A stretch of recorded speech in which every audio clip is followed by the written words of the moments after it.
We've all heard people call certain pieces of media classics. Some popular examples are Star Wars, Pride and Prejudice, Dracula, Romeo and Juliet, and Psycho. But what exactly makes a piece of media a classic? By basic definition, a classic is something that is universally recognized for its outstanding quality. From that definition, we are then able to break it down into even smaller categories. My personal favorite is a cult classic, and Rocky Horror Picture Show is probably the most well-known example of that.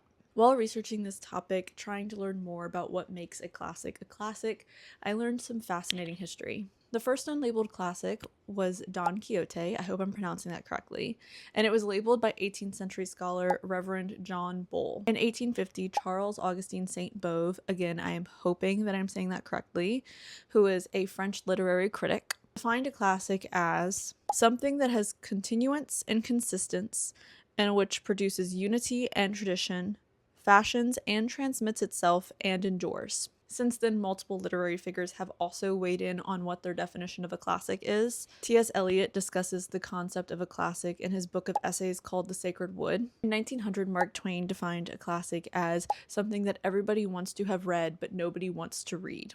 According to the Grand Canyon University, classic literature are works that stand the test of time, that have artistic quality, that have universally appealing or universally applicable themes, or that record history or influence the course of history. For me, stand the test of time is the part of that definition that speaks the loudest. Think back to the original Star Wars movie, Episode 4. If you ignore the 70s hair, everything else about that movie has aged beautifully. In fact, some of the effects look better than movies that are made today. Pride and Prejudice is also a great example.